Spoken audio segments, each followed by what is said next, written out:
Yo, what is up? You have found We Like the Blazers. I'm your host, Ryan Woody Whitledge. And as always, I am joined by Brandon Goldner. But it is also 10:07 in the Rose City, and I steal his tagline anytime he's on. We are also joined by one Mr. Brandon Sprague of Dirt and Sprague, the morning show on 1080 The Fan. How are the dual Brandons doing? I'm fine. I think it's interesting because I was complaining to you about like, oh, do we have to start at 10 a.m.? It's so early. But Brandon, I mean, your show starts far beyond any semblance of normal. Like I could never do what you do in a lot of respects, but getting up that early is one of them. So mad props to you.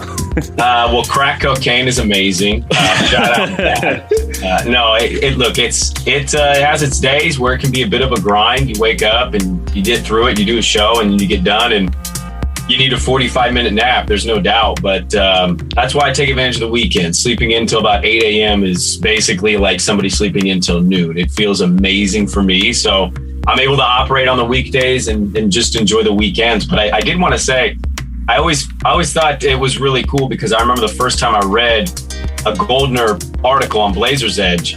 I remember my first takeaway was, hey, we got the same name, me and that guy.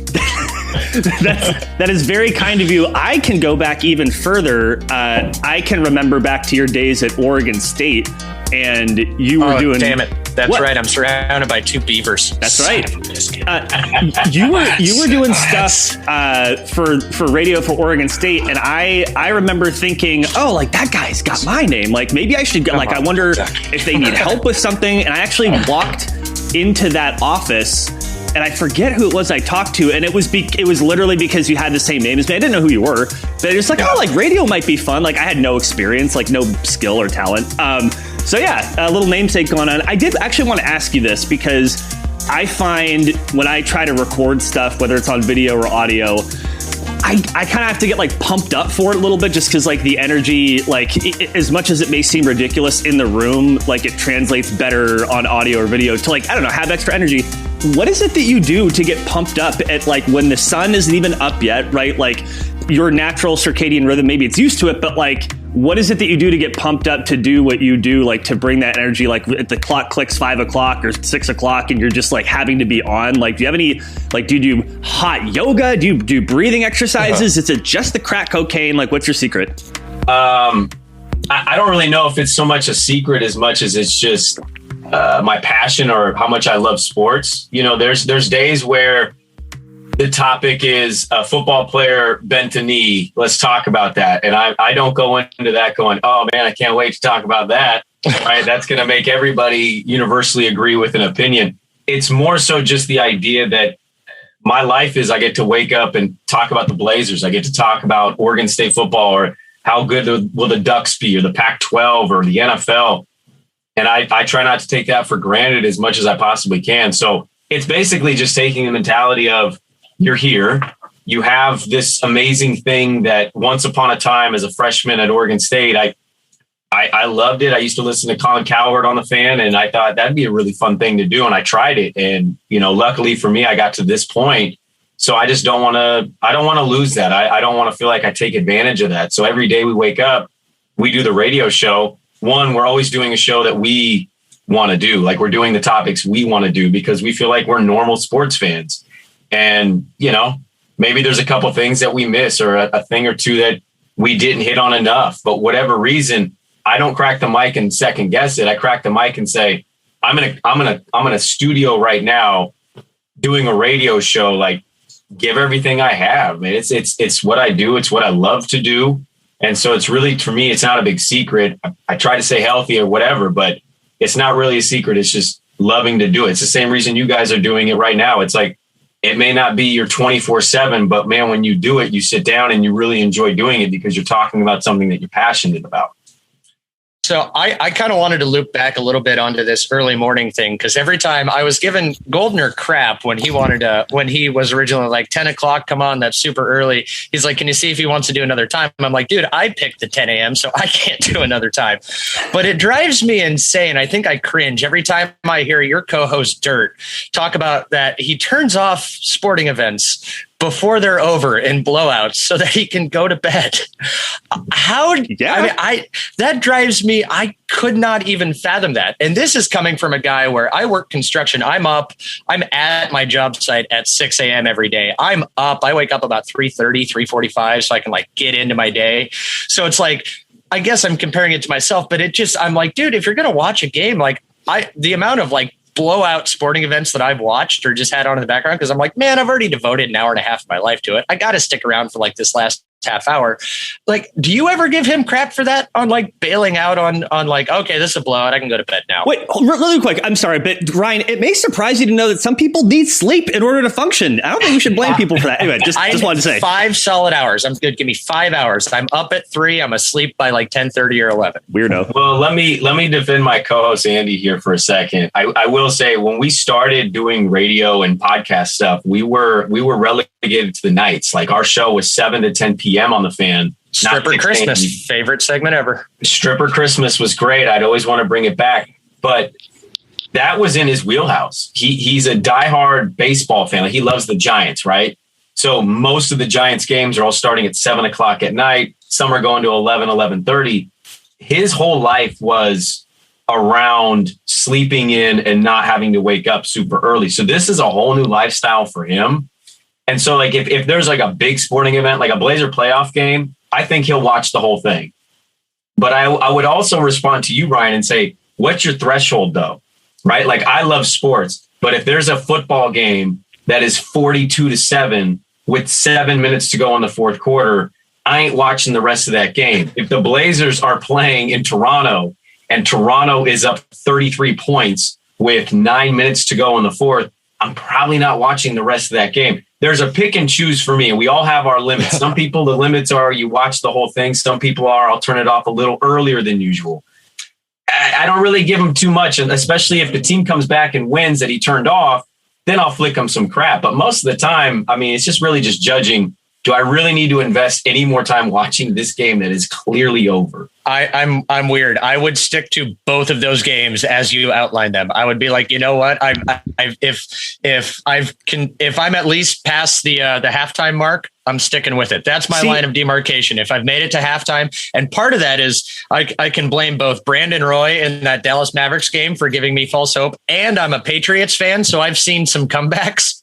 See, this is why I would love to play poker with Ryan. He's like, I'm already so committed. I'm just going to keep putting chips in. Like, come on, you have to know when to cut the cord, man. I will say, too. You will get me to chase a 2-7 offsuit if you start talking me up enough. I am an idiot. I am an idiot poker player. Just 2-7 offsuit. Look, so I think there's also a difference between you're watching it and you're there. So I personally, if people are at the game, especially if it's a close game, and you kind of realize, they're down by 6 and there's 5 seconds left and people start leaving, I don't like that at all. Like, just stay, applaud the players. You were there. They performed for you. Like, they're doing their job. Like, stay there, give them some respect. Like, that's the thing I would say. If it's live, stay. If it's at your house, like, do what you want. Anyway, that's my take on it. I view I don't blame you for sticking around in a blowout, Ryan, but I just simply, I view it in time. I measure it in time. I say, do I want to commit 45 more minutes of my day watching this event that I clearly know is over, or do I want to go try to be productive or go do something else? Wait, is this like a veiled metaphor for Damian Lillard and how he feels about the Trailblazers right now? Is Dame watching the end of a blowout and deciding whether or not to turn off the game? Is that where we're at? Hey, I had 2 more questions. You don't pivot yet. All right, sorry, go. No, one other thing, like while we're talking about like your industry, Sprague, and whatnot, things behind the scene, one of the things I'm curious about, because, and this comes from my listening habits, I almost never listen live. I think I catch the first half hour of your guys' show live in the morning, depending on where I'm driving to for work, and then like the first half hour of primetime. Everything else I do, my day starts with going back and listening to the podcast of Primetime, and then I'll throw in a couple other little Blazer sports related podcasts, maybe a Joe Rogan or something. And I end my workday listening to your guys' stuff after it posts from that day. How does your industry now look at streaming and whatnot and how it affects, ratings numbers and advertisers and all that kind of stuff when you're not necessarily getting as many live listeners with all these introduction of podcasts and that stuff? That the rating thing, I can't specifically go into. Like, we have this big corporate mandate on legalities and what we can or should not talk about with rating stuff. I can just tell you streams are obviously pretty vital. And we're able to measure our streams, and we're able to see like, hey, this month you had X amount of downloads. Last month you had this. You're either making progress, you're stagnant, or maybe you've dropped. What do you need to change?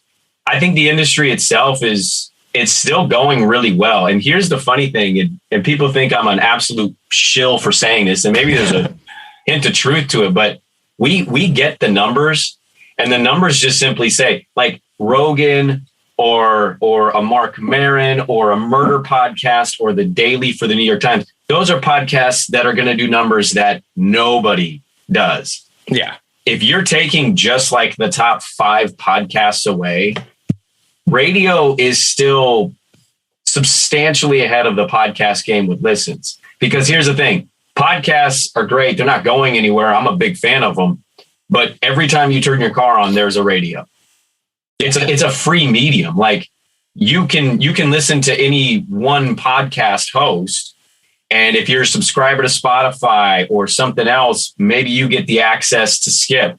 There are people that don't, and they got to listen to commercials and awful ad reads. I mean, every Rogan podcast is 10, 12 minutes introing him how he's taking diarrhea medicine when it's really the diarrhea medicine company is paying him an S ton of money to talk about how he has diarrhea problems.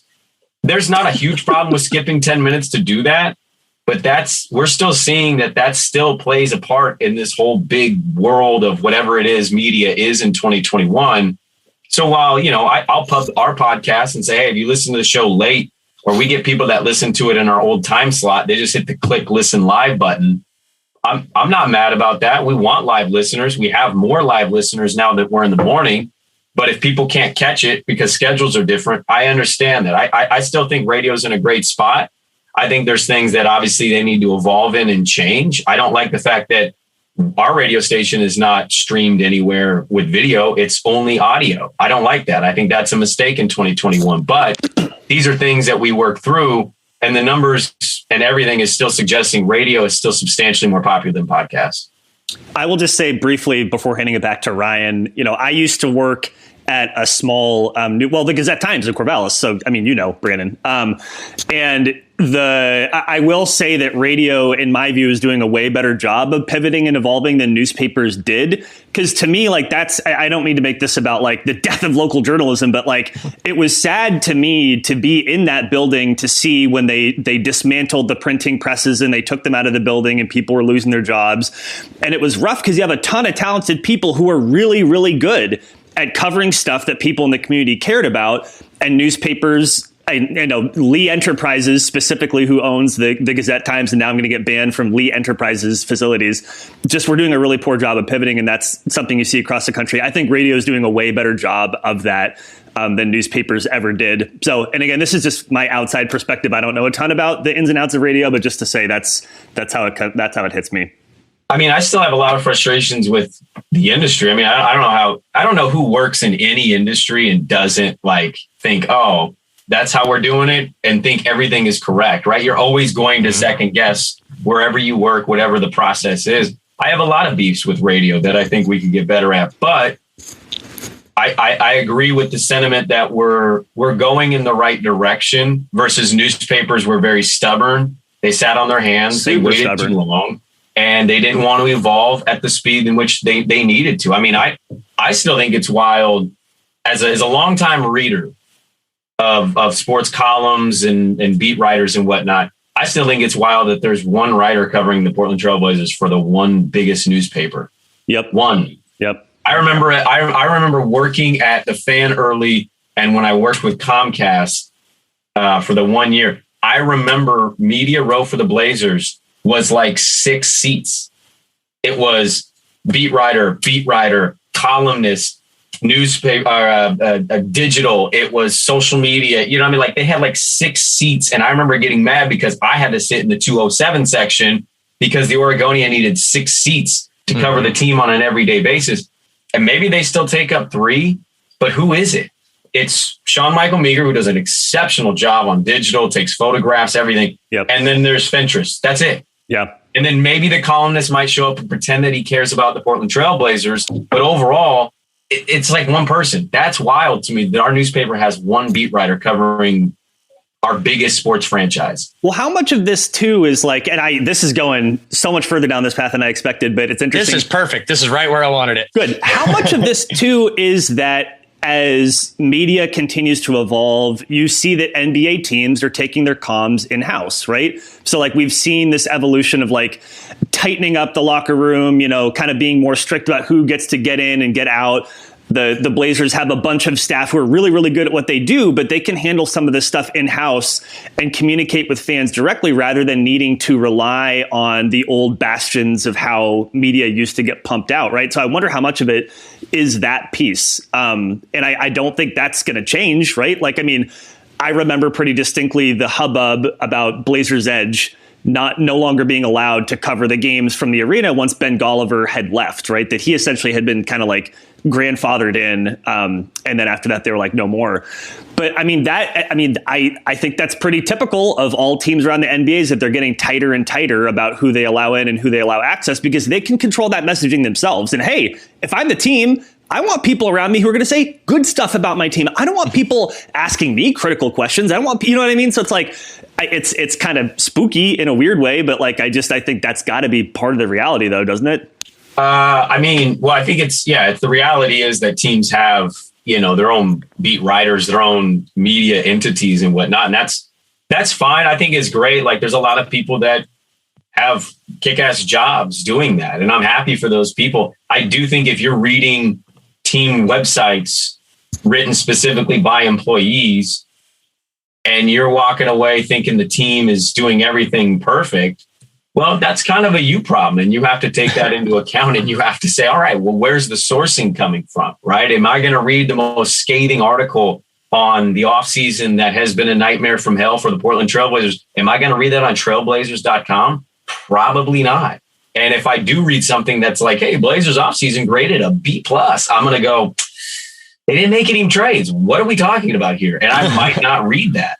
But I think you have to be responsible enough, I think, as a content consumer or reader to be able to differentiate those things. Like, the one thing that's always bothered me, and I've never really shared this, is I think it's personally, I think it's really weird, odd, kind of a little creepy that if fans tweet the team account, we then are projecting that on the people tweeting from that account, right? So like, let's say I'm the person tweeting from the Portland Trailblazers account, Blazers introduce new head coach, and you don't like the new head coach and you respond to that tweet and you say, this was an awful hire. I can't believe you made this move. How dare you? Or you say something along those lines. I think it's weird that we're now projecting those messages just to the person tweeting when in reality, the person tweeting seemingly doesn't exist through the prism of being the team itself.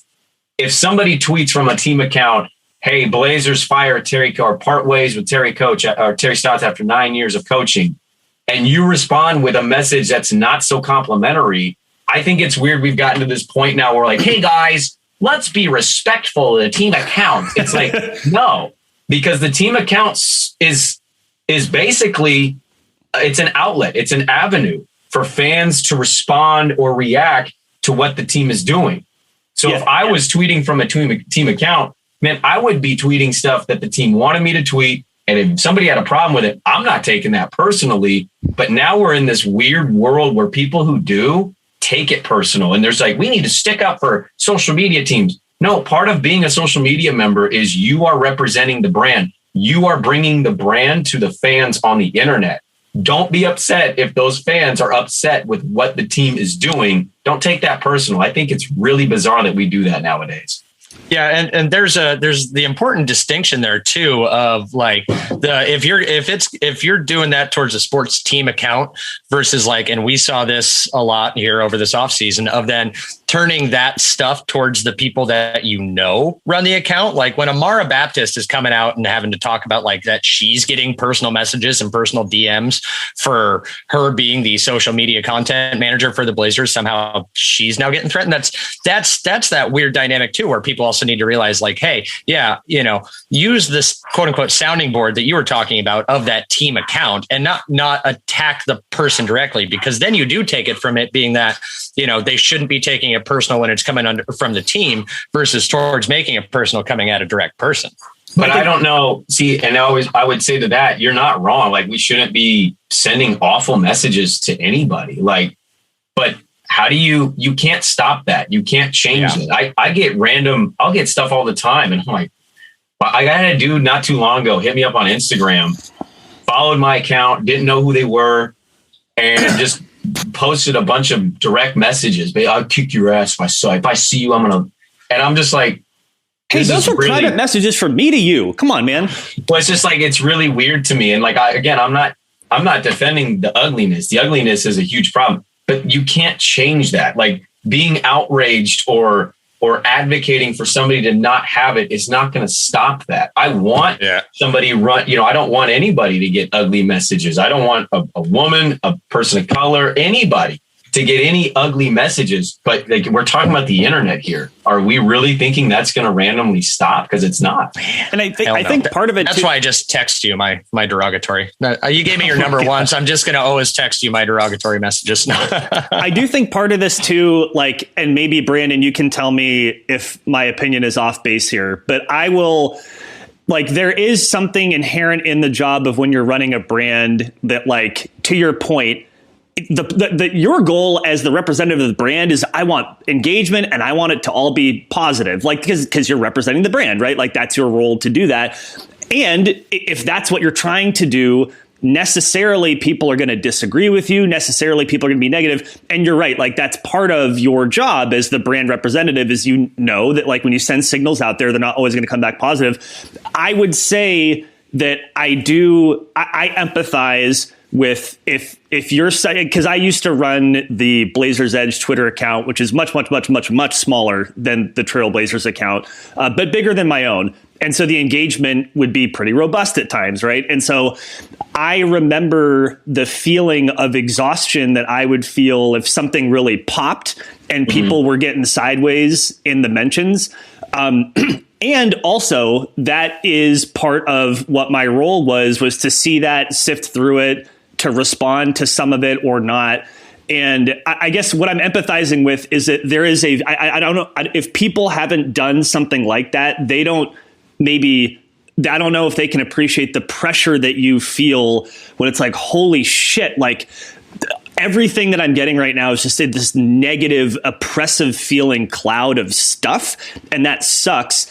And also that's kind of inherent in the role. So I guess maybe I'm trying to carefully both agree with you and then also say that that's something I could not do because it would just be too much pressure for me. Yeah.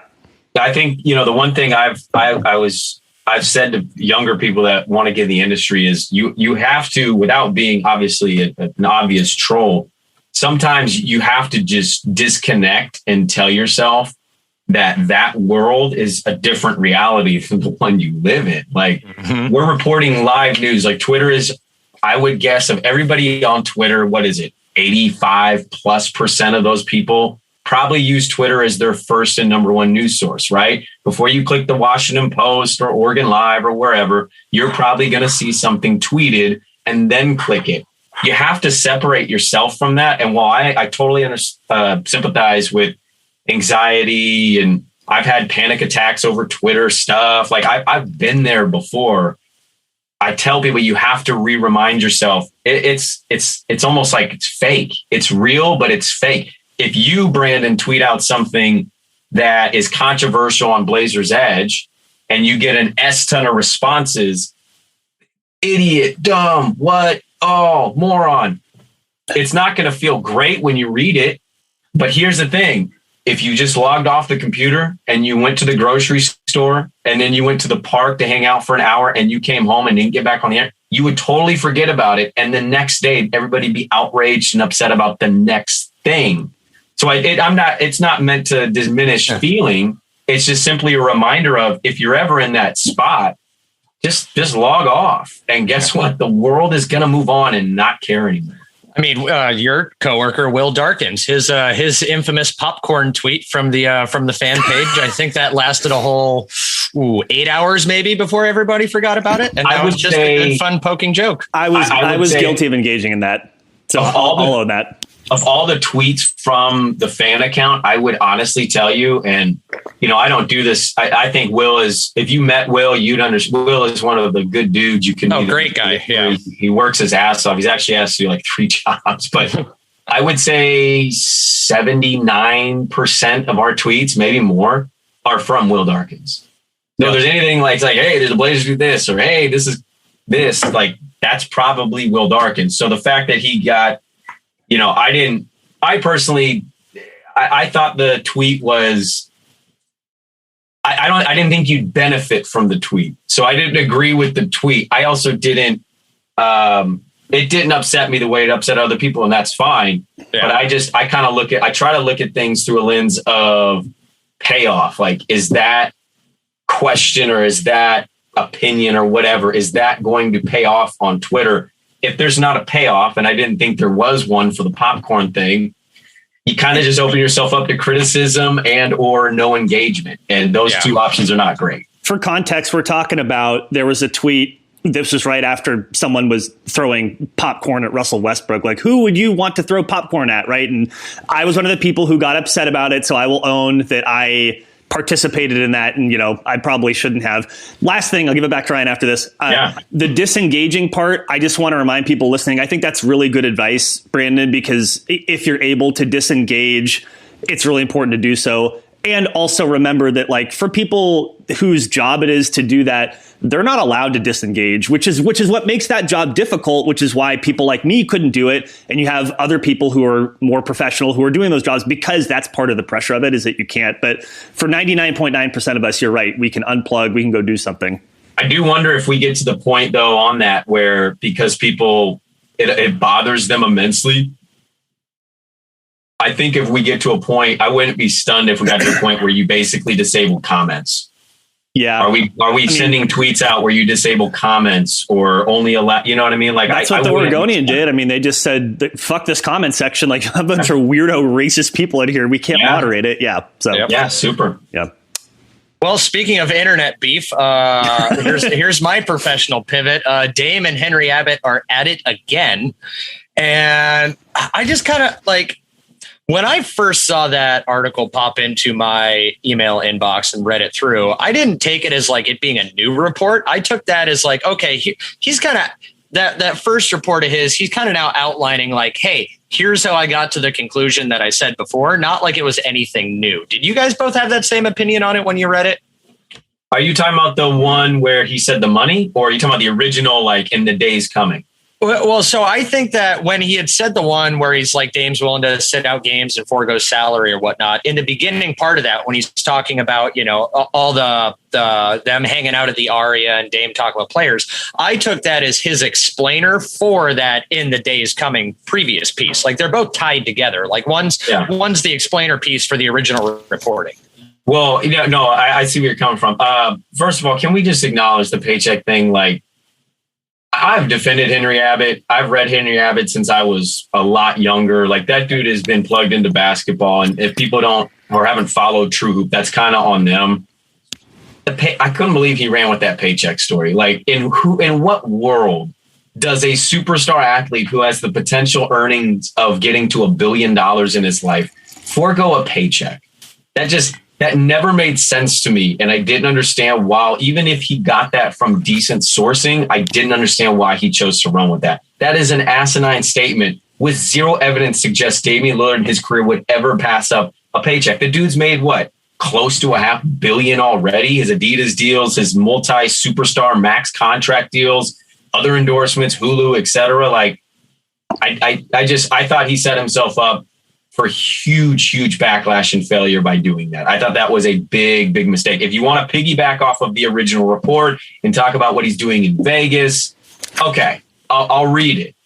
But passing up paychecks, I have a different take. I don't know, Ryan, if you want to jump in, but no, go ahead. I'm going to sharpen my knives on this one. So 2 things. One, I think all that you just said about how much he's earned his endorsement deals, to me, that's what makes it possible for him to think about, okay, like if I want to exercise leverage, I may go so far as sitting out games, which would mean I wouldn't collect paychecks for the games that I sat out. So to me, the logic actually kind of makes sense. It's like he's good. He doesn't need every game's paycheck in order to be okay, to have generational wealth that none of us will ever enjoy. By the way, just to put this in perspective, like the average person in the US will make about $2 million over their 30-year career.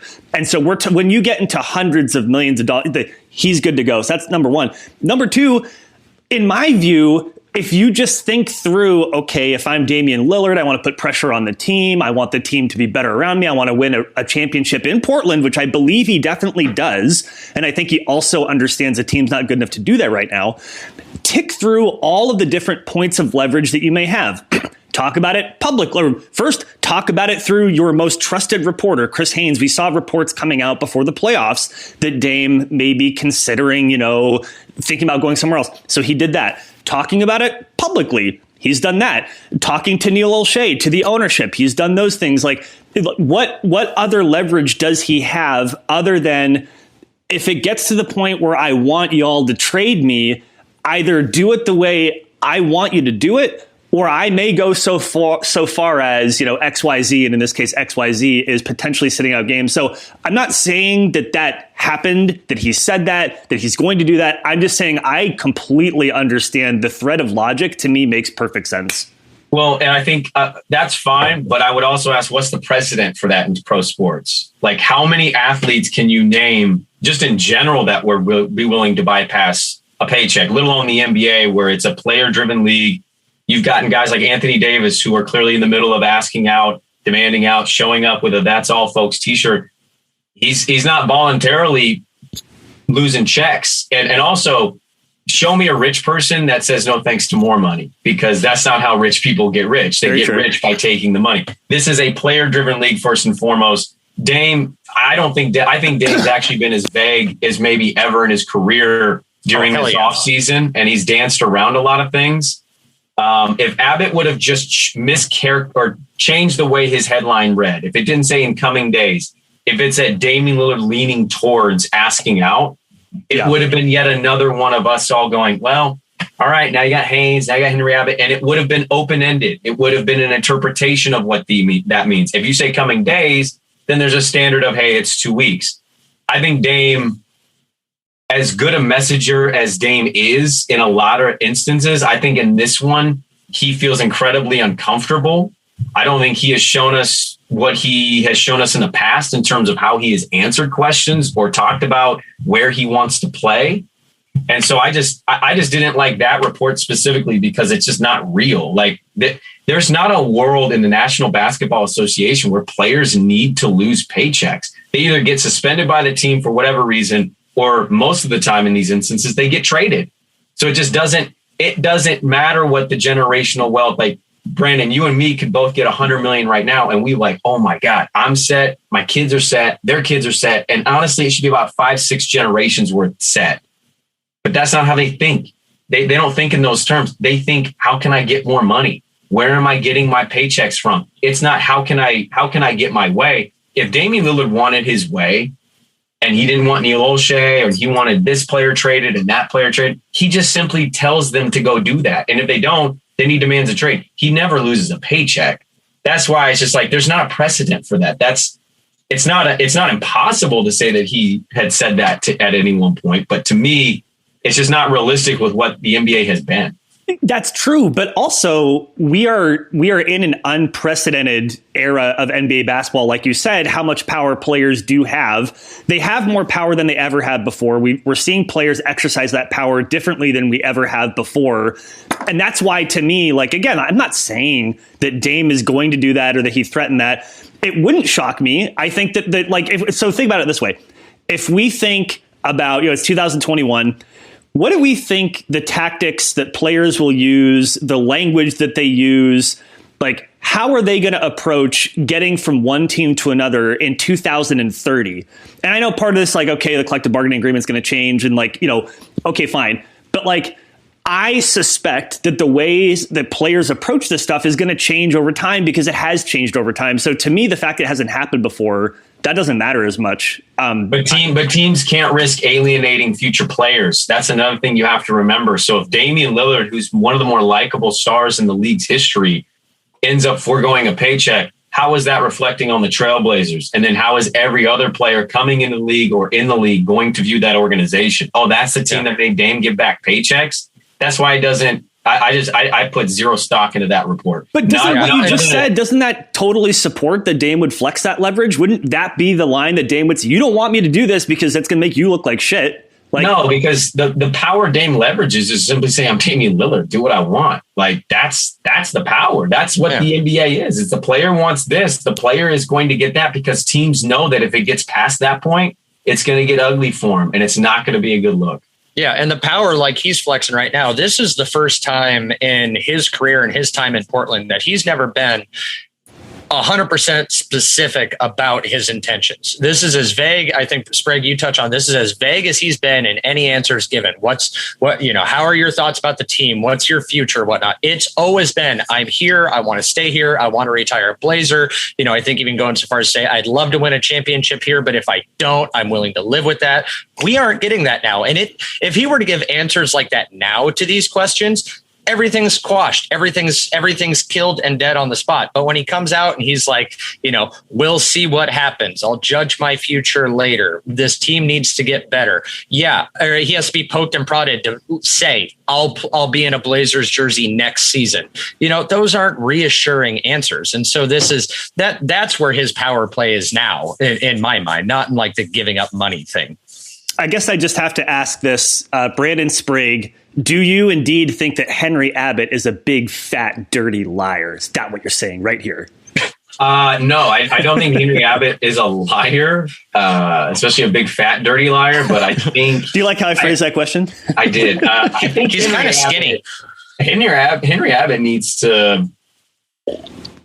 I would reevaluate how I'm reporting and messaging on specifically this story if I'm him. And I think that's the other misguided thing is you can be in this industry for X amount of years. So that means you know how to do everything right. That's not the case, man. I've seen this happen like in real life. I've watched people bungle situations with Henry Abbott. I mean, I don't know how you can respond to the Dame back and forth and still go out there and be as confident in what he is reporting. Damian Lillard very well could ask for a trade. In fact, I would gamble that he is ultimately not going to be a Blazer by next year. Yeah. But that being said, like when Damian Lillard is specifically shooting down what your sourcing or story is, I don't know how you double down on that. Even if you're getting it from the Lillard camp, from somebody's mouth in the Lillard camp, Lillard is the camp. And if the guy at the head of the camp is telling you, bro, I'm not giving up paychecks. What? And then he's making fun of it with CJ McCollum, or he's telling you that he's going to do X and Y. And then Dame's like, I haven't said that to anybody. Like, I just don't know how Henry Abbott continues to double down. I don't know why he doesn't just eat a big slice of humble pie, say my sourcing, while is maybe looks like it's in touch, is maybe not correct here. I think he'd be doing himself a lot of favors by doing that. And I think journalists have this weird double down on sources stuff sometimes that they need to remove themselves from. You can have bad sourcing. I'm, as a reader, not going to go, well, Henry Abbott had a bad source one time. I'm not reading anything of his. Henry Abbott's a great writer. I can forgive misguided sourcing or sourcing they thought they could trust that ended up not being trustworthy. I can forgive that. But there's this weird thing of like, he has a perception of how people are viewing him that it's like, dude, it's okay. You have an L once in a while. Haynes has had an L. Woj has had an L. Shams has had an L. The best of the best are taking L's in this industry from time to time. It's okay. You're not going to win every single thing.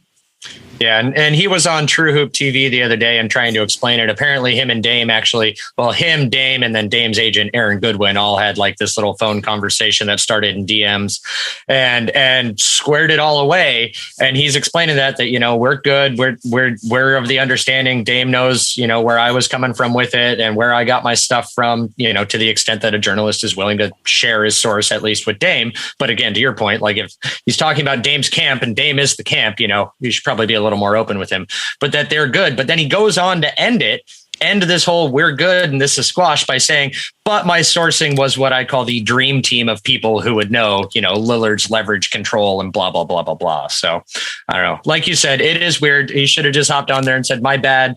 I worded this wrong, whatever, or even just walk away. This is one of those cases where I would have said, like, I understand that his credibility was being called out, but this is one of those instances where if I was him, I do know that there's the desire to like defend yourself, but I would have just walked away from it, not said anything else, just would have let it die in the ether eventually. And I hope that people understand, I think you guys do, that, when we talk about reporting with stuff like this, it's not binary. It's not like either Henry Abbott's a big fat dirty liar or Damian Lillard's a big fat dirty liar. Right. One of them's like that's not how it works. And like, why can't one of them be clean? Can somebody just be a big clean liar? A big fit clean liar, but like, let me speculate. This is pure speculation. This is not reporting. I'm not saying that this is what happened, but let's just say, for example, let's say that someone very close to Damian Lillard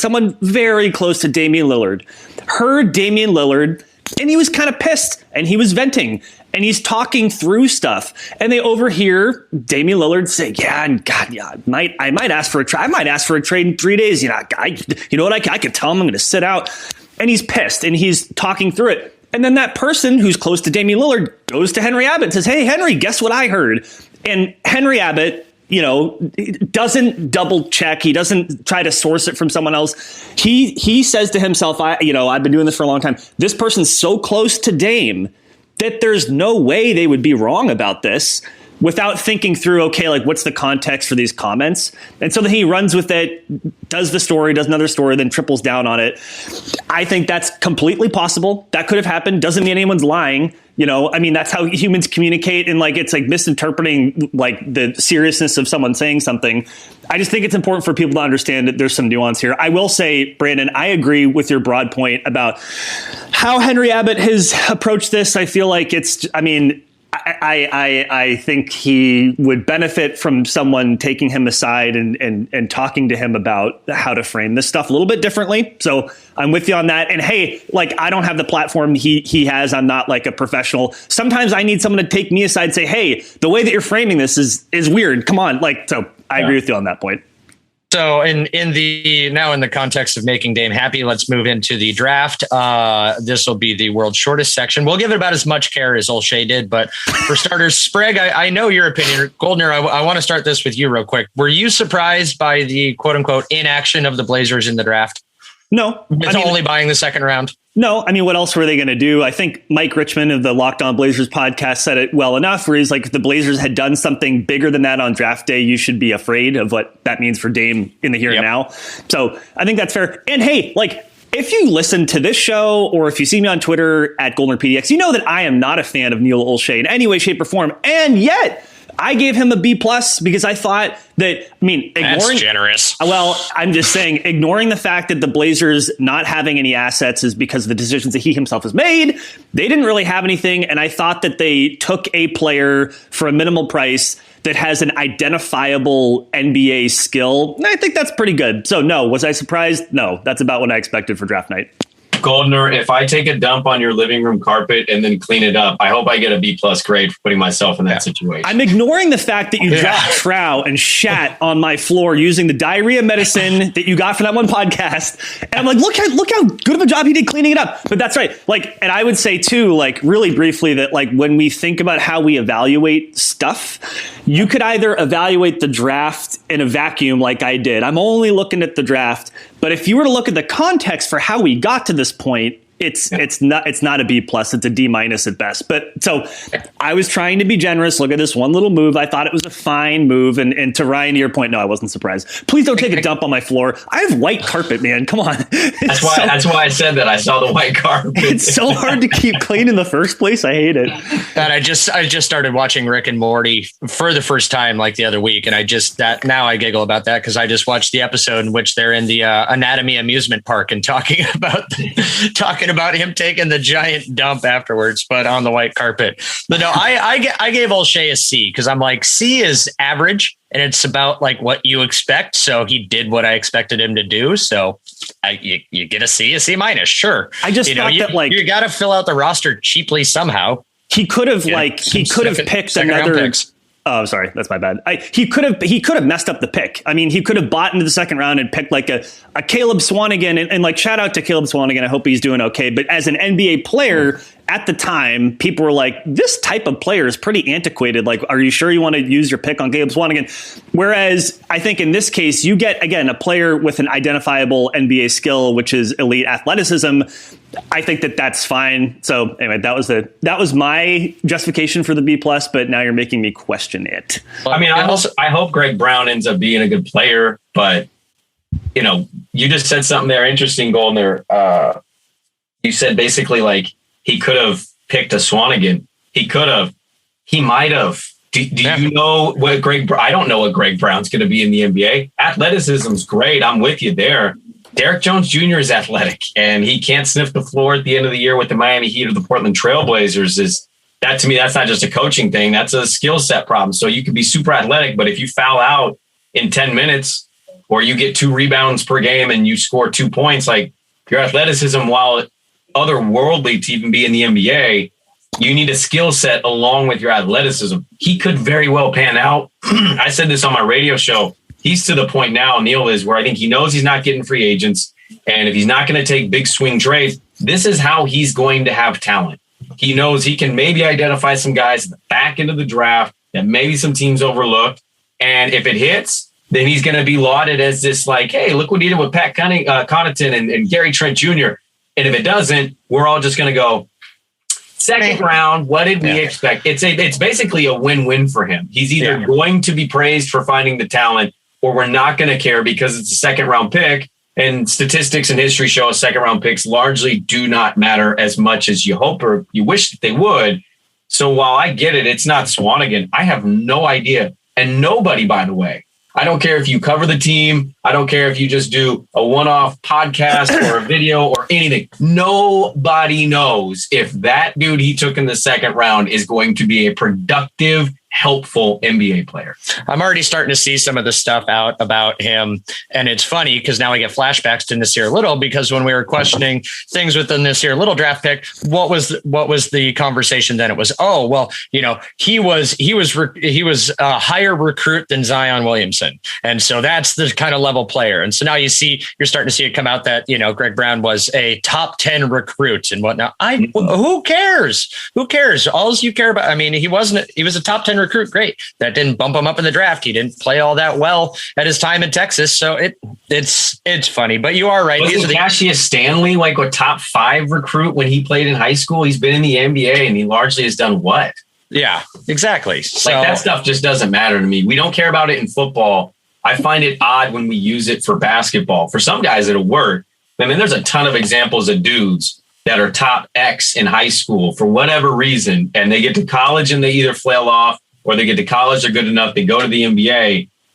I just think that's a crutch for an argument. If you want Greg Brown, you like Greg Brown, then just say you like Greg Brown, but don't tell me he was a top 10 high school recruit. Like, what does that mean to me? If he fell out of the rotation at Texas, why? Why did he fall out of the rotation at Texas? Well, because Terry Stotts was coaching Texas. And also Terry Stotts was coaching Miami when DJJ got dropped from the playoff rotation. This is somehow all connected back to Terry Stotts. But I mean, like, it's all his fault. But no, I mean, and to go on that recruit thing, I mean, look at the number 1 recruit right now that just went to Gonzaga, Chet Holmgren. You tell me that you're going to look at that guy, look at a picture of that dude's body and think that, that number 1 recruit is going to translate to being a dominant NBA player. I have no clue. It looks like a stiff breeze can snap him in half. half. But he might be a stud. He might be he might be white Kevin Durant. I don't know what Chet Holmgren's going to be. I find his first name fascinating. I find the fact that he's as skinny as I find all of this interesting to the point where I'm going to be watching more Gonzaga basketball, but who knows who's going to be good in the NBA? There's just something, you need something inherently different. I think mentally, I think internally, and you need to have some identifiable skill set. Athleticism can be a skill set, but it's not like shooting, right? Like, answer me this. Had either one of you guys 2 years prior heard of Damian Lillard at Weber State? Nope. And he's a top 6 pick. He's been rookie of the year, all NBA, like a franchise superstar player. I was covering Oregon State the year before he got drafted, and Jared Cunningham was their point guard. And I was talking to him after practice one day, and we were talking about a guy named Will Cherry, who played at Montana. He's a really, really good basketball player. And they were in Oakland together. And he was like, yeah, I know Will. And he goes, the guy you really need to watch out for, though, is a guy in Utah. And I said, oh, for the Utes? And he goes, no, at Weber. And I said, Weber? And he goes, he's a guy named Damian Lillard. And that was the first time I heard the name. And I remember going, really? And he goes, that boy is cold. Like, I heard about him. We kind of knew each other a little bit through Oakland. He is cold. And then the next year is the year you go into the draft and you're like, oh my gosh, this is that guy that they told me about. And how am I supposed to know a Big Sky player is going to be this? So again, colleges, high school rankings, none of that matters to me. It's just about what your identifiable skill sets are. And if you fall to the second round, there's something there that tells me that you're more maybe open to being a bust more so than a franchise guy. I think that's a good point. And you know who does have an identifiable NBA skill set? Pivot. Ben Simmons. Ryan, are we talking about potential trades? Is that the last segment of it? Okay. So I got it right here. The free agency starts, tomorrow? Is the quote unquote official, like where teams can talk, but then we have that weird 6-day moratorium, even though everybody's already agreed to every deal that's going to effing happen until people run out of money. So I actually don't know. I should have these dates in front of me. I don't have them, but Yes, it is tomorrow. Okay, very good. So we've heard.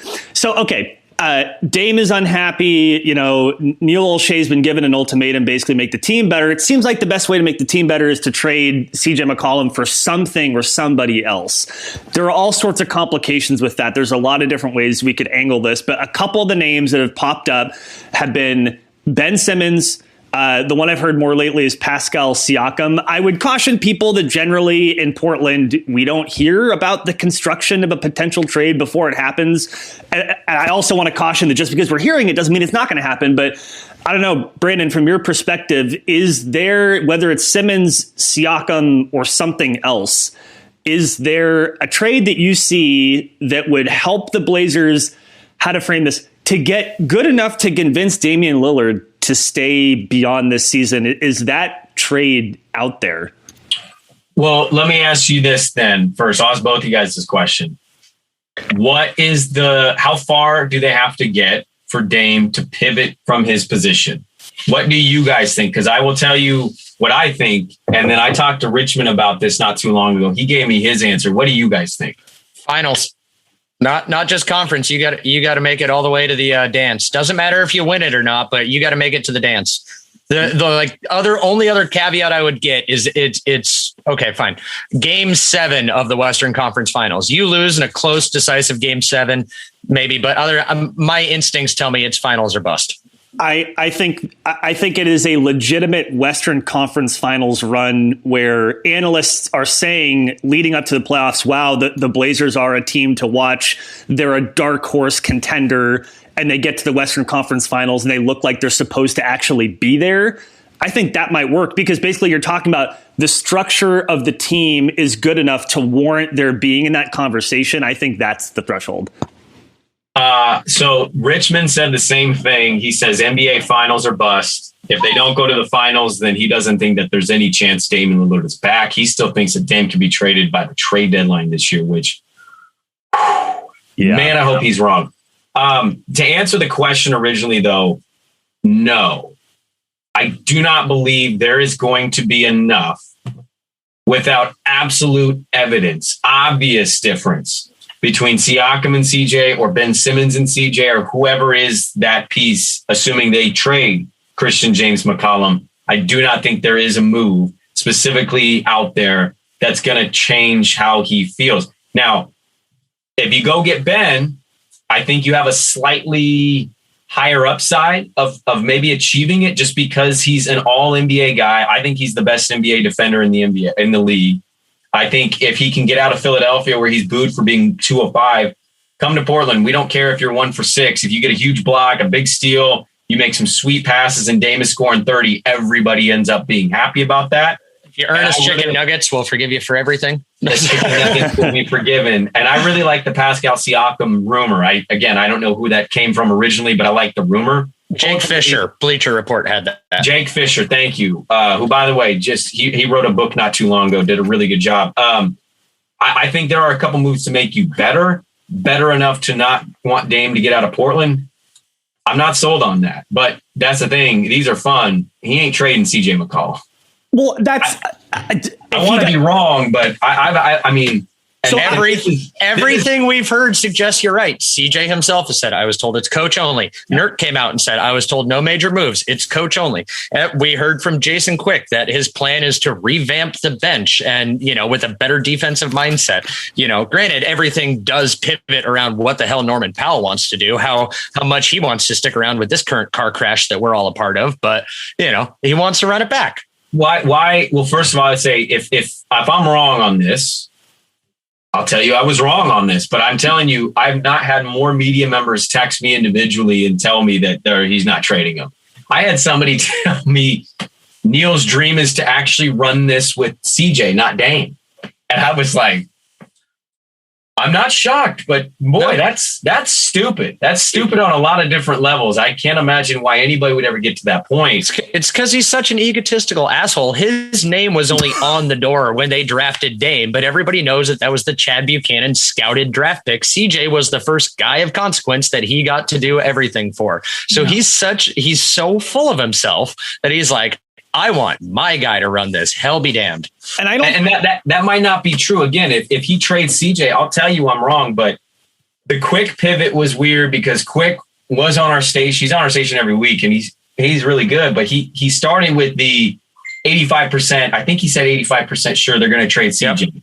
And then I'd say about 3-4 weeks went by, and he did an interview again on our station, and was like, they want to maybe run this back, sign Norm, bring in a couple better defensive guys from the bench than Melo and Cantor, and see what Chauncey can do. Chaunce, as I'm sure he's already referred to him, and see what he can do. Chance. That's terrifying to me, man. Like, I know what that's going to be. It's going to be a second round team at best who ends up getting eliminated. And then we're sitting here again with the same problem of roster construction. That's why that whole thing was ridiculous. And to me, like the Blazer internet stuff, like that's a whole other deep portal that I don't want to go down. But like this idea that there is a segment of the fan base legitimately only blames the coach and doesn't look at the general manager. I guess I just don't understand that logic whatsoever. So it's not something I can relate to.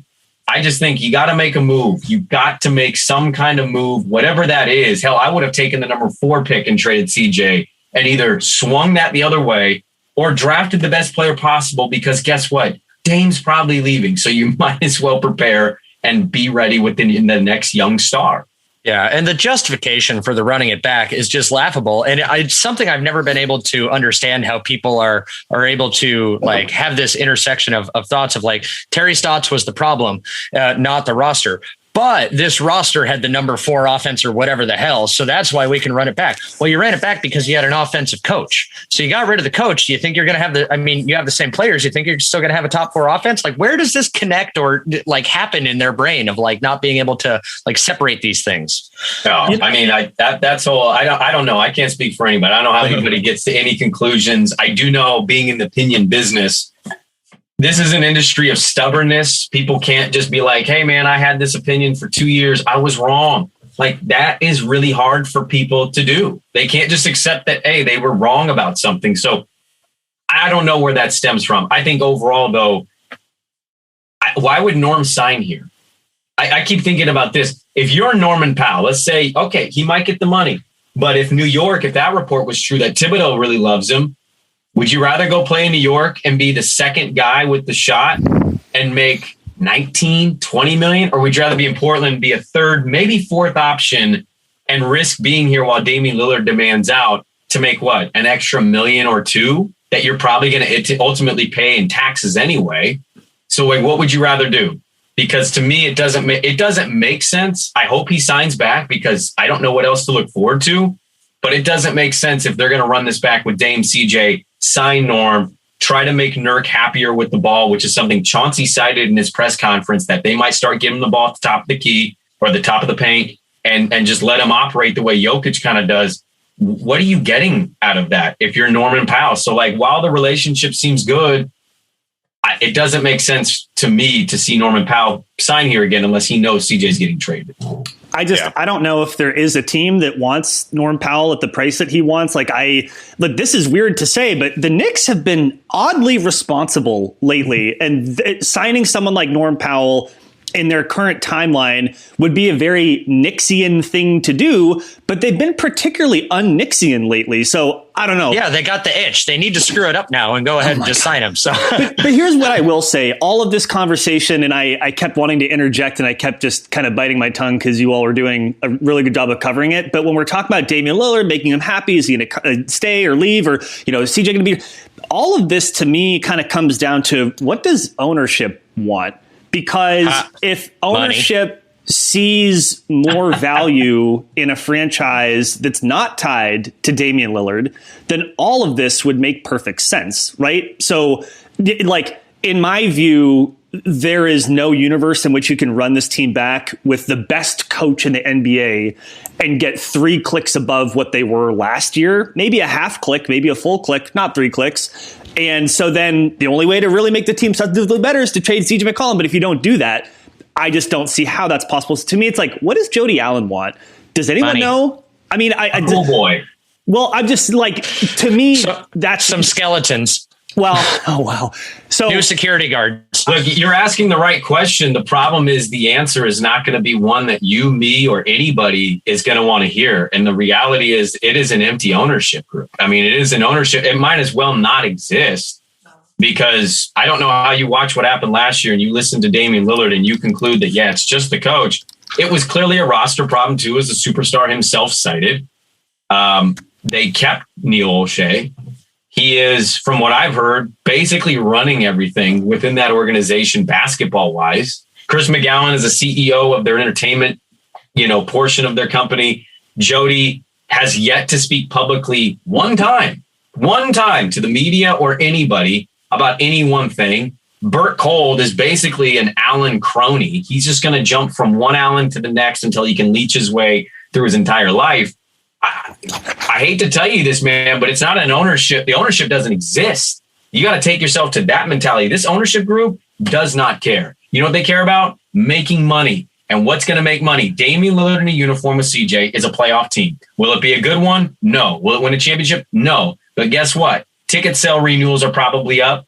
I bet you they have no problem selling tickets, selling you $12 beers or $15 hot dogs. And that's all they care about. It's a bottom line business for that family, for that company. And until they get expansion, I think that's the way it's going to be here, man. Thank God. That's what I've been saying forever. I've been saying that all they're doing is just holding on until they can get these $2 billion expansion teams and cash that check. She's going to get billions from the expansion rights, and then she's going to sell the team for a few more billion. And guess what? Somebody who did not work to buy that team, somebody who did not work to create Microsoft, is going to fall into $5 billion from just being a sibling. But see, this is where I get that of course it's all about money, but that's the thing I'm thinking, because if Damian Lillard is signaling, I don't want to just be here and keep running it back for the playoffs, in her own financial interest, does it make more sense for the Blazers to try to keep Dame or not? And I have a hard time not being convinced that it seems like their calculus is it's kind of better if he's not here long term. And I still haven't really worked that out. And I don't know enough about this stuff to know. It's like, if she hangs around long enough to get the expansion money. And I mean, is the team more appealing with a giant closet full of draft picks than it is with a Damian Lillard. If you're trying to sell the team at that point, I don't know. That's where my mind goes. I think ultimately what we're arguing about is $100 million or less. I think if Jody Allen was to put the Blazers on for sale, there's a sale sign right there in front of the motorcycle for sale. And somebody walked in and said, "You have Damian Lillard?" And she goes, "Yeah, we make the playoffs. We sell out every game. We have a diehard devoted fan base." They would go, "All right, here's $2.1 billion as we have a cat visit. Here's $2.1 billion for the Moda Center, the Blazers, all of this. Oh, you don't have Damian Lillard? No, he left last year. Okay, here's $2 billion. Like this is an exclusive club, man, that the Minnesota Timberwolves just got what, 1.8? Yeah. Was that what they went for? Mm-hmm. The Minnesota Timberwolves have been a joke of a pro franchise for a decade. They haven't been good since Kevin Garnett was there. And they're still getting damn near $2 billion. It's a billionaire boys club that they love to be a part of. They love to tout. Some of them don't care about it being good, but ultimately that's what we're talking about here is Damian Lillard for a sale price. I think ultimately is like $100 million, and that's kind of it. So if it doesn't overall change your bottom dollar, does it really matter? It probably doesn't. No. Well, I think that's a good depressing place to wrap this. We'll wrap this up here. Look, let me just say though, I know because a lot of this stuff this offseason has been depressing. Oh, it's been happy times. Yeah. This is the reality of what we are facing. These are things that need to be talked about. We cannot just sit here and act like somehow that group that likes Neil would probably convince themselves to be the Oklahoma City Thunder 2.0. Yeah, if we get 45 draft picks and we hit on 6 in 15 years, we're going to be good again. They would probably talk themselves into it because the alternative is facing reality. The reality is it's kind of a rudderless ship. The internal stuff has been as noisy as ever. The superstar doesn't seem to be as committed to here. The number 2 option isn't even an all-star, and I don't know if I trust him to be a franchise guy. That's where we're sitting right now. So it's like all this stuff is kind of inherently negative, and I'd rather talk about titles, but we haven't been given that opportunity. Summer League title, once again, here we come. Oh my gosh. And to that point, and really briefly, I'm sorry I didn't bring this up sooner, but I'll just to Sprague, we did get one question. Shout out to Chris McKee. Appreciate you. How exhausted have you felt with the Blazers rumor mill this summer? Because it feels like it's been a lot, but perhaps you feel like I've seen worse. What's your thought on this? As a professional who does this day in, day out, has this offseason felt more exhausting to you, or is it just just part of the job? I love it. I don't know how, if your team's not winning a championship, I don't mind being in this spot and talking about these things. If they upset people or they're too negative, then I don't know what to say because I feel like I'm being realistic. I think it's great because we are talking about a pivotal moment in this franchise's history. I told this to Gunderson a while ago. This is, to me, there are other moves that have been bigger in terms of elevating the team roster-wise. This feels like the biggest offseason in their franchise's history. I mean, this is right there with Bill Walton hating the team doctors and not trusting them and basically getting his way out of here because you are talking about losing a generational point guard. You are talking about losing Damian Lillard, a player that I never thought was conceivable in the year 2021, right? Steph is probably the closest to this. And some people, Steph is a little higher and that's fine. But you have a guy that speaks his mind, loves the community he lives in, lives here year round, gives back, mentors, is a part of really good causes on and off, has established businesses here, wants to be here, wants to be loyal. And you've driven him to the point where now he questions that internally, where he's vague. I don't know. We'll see what my future holds. I don't know anymore. Man, if you would have told me this a year and a half ago, I would have been like, Neil's probably still the GM, right? And then it would have been like, yes. And 2, I would have been like, wow, how did Damian Lillard get to making fun of people on Twitter for suggesting he's going to leave to then being vague and going, I might leave. It must be awful. So while all the rumors are crazy and none of them are as believable as some of the others, I think it's great. I think it's a lot of fun because that's the other dirty secret of this league. And I wish the league people cared about it more on the court because I think this is the best athletes we've ever seen in this league's history. we also love this dirty little detail gossipy stuff. We live for this. So for me, I wish it was under better circumstances, but I don't mind it. It doesn't annoy, it doesn't bother me. And overall, it still draws a lot of attention to what they're doing this offseason, which is important.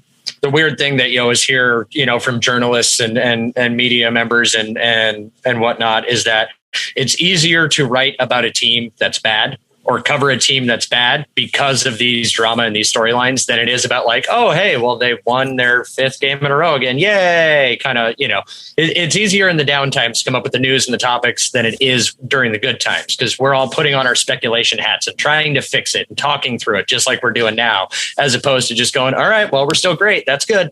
Is that what you're wearing? Is a speculation hat? Is that a speculation hat collection behind you? I didn't realize that's what those were. You're a hang your hat on wall guy.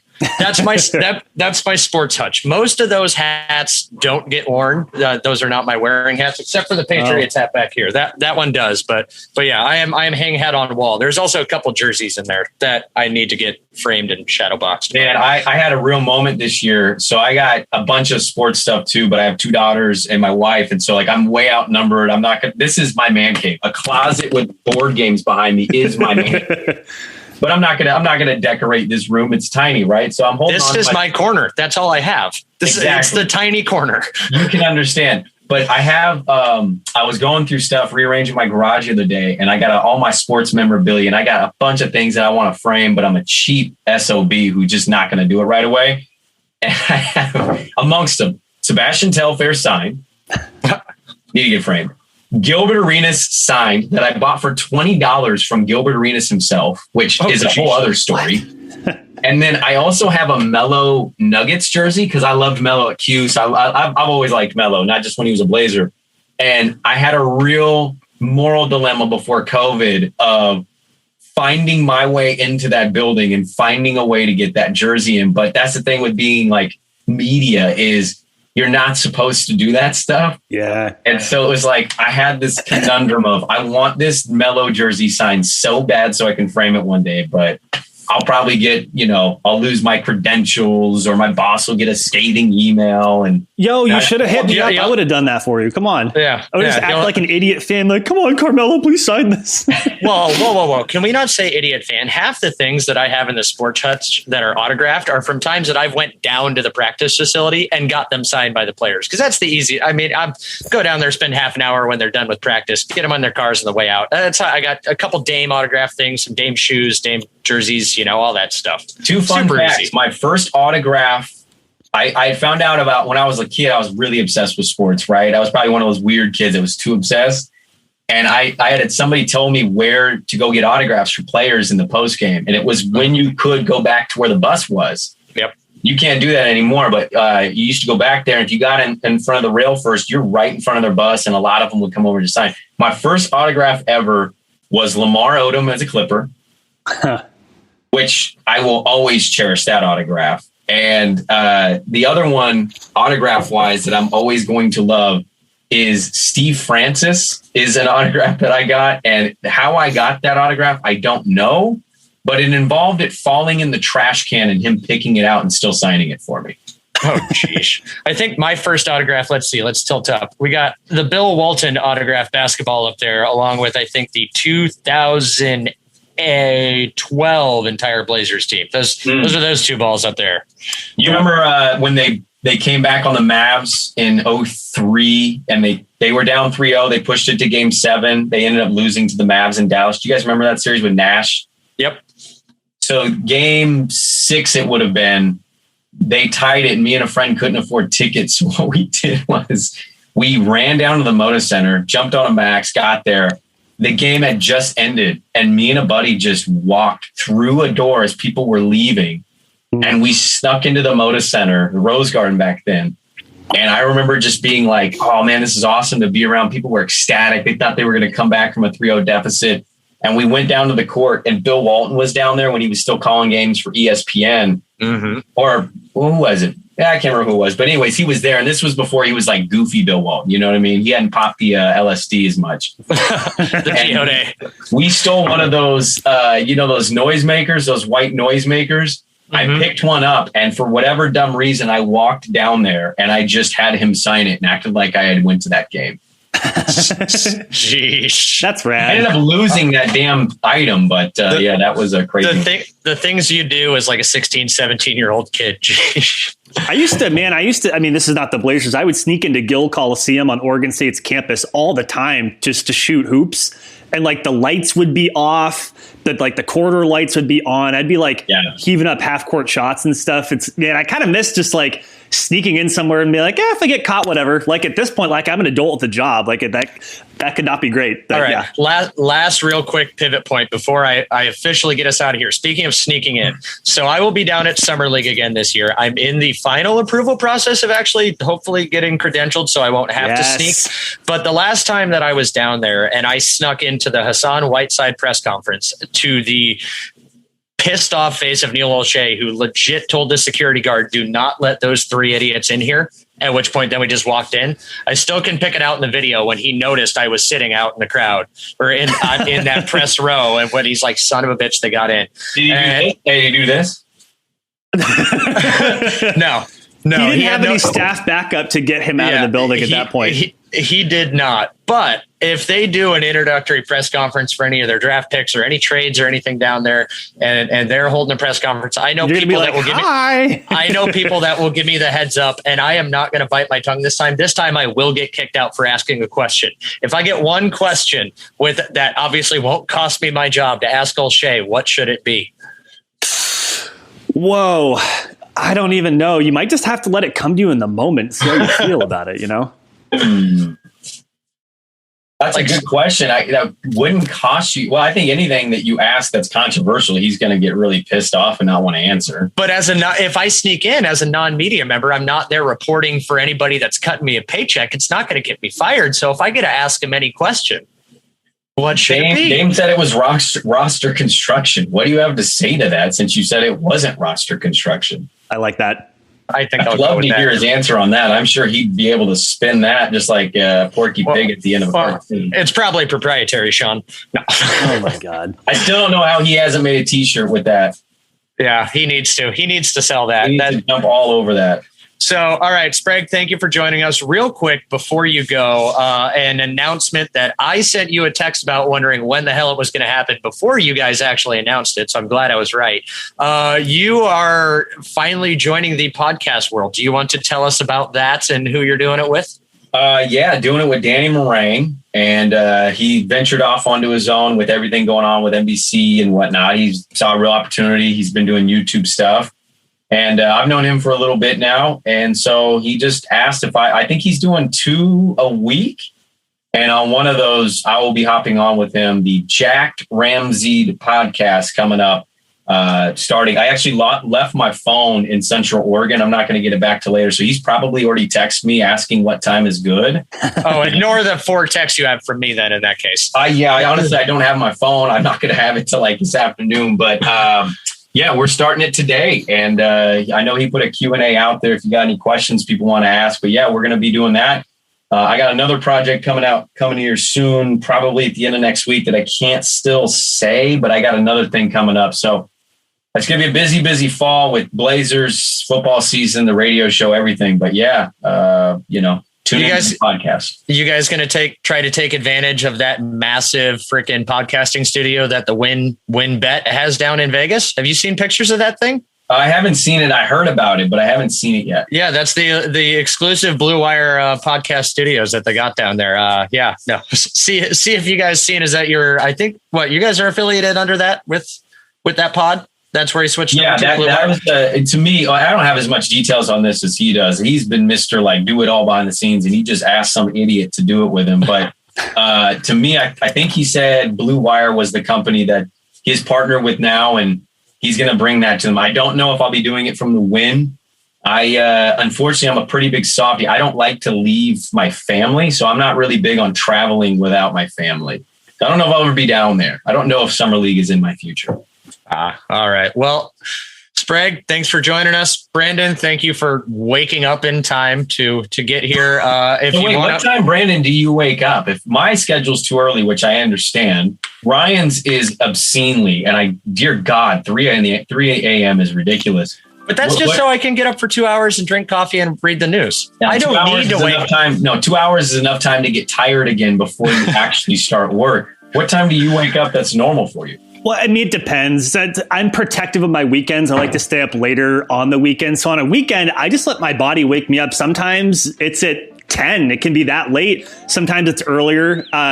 Weekdays, I'm up at like 7, but that's like I work a schedule where I work 4 10-hour days. So I get 3 weekend days. So I mess with my circadian rhythm. They say you're not supposed to do that. You're supposed to like go to bed at like a consistent time every day, but I fuck with that every week. So I'm switching back and forth. Nobody does that. I know. No, it's true. Well, yeah, appreciate you. Actually, did we ask where can people find your work, or if they wanted to harass you on Twitter, how can people do that? I mean, don't do that. I'm just kidding. Yeah. You can find it just at my name, at Brandon Sprague. I need to update my bio. Somebody said my bio still says noon to 3, so I got to change that. And then 6 to 9 a.m. on 1080 The Fan. Turn it on in the car. You can turn it on the Odyssey app and listen live. You can listen back as if it's live at any time. Podcasts are at 1080thefan.com. You subscribe there. And then got the podcast coming up with Danny. I got another thing I hopefully will be announced mid to late week this week. But yeah, you don't have to follow me either. And we can just listen to this podcast one time. Like, I don't like that guy. That's okay too. Totally fair.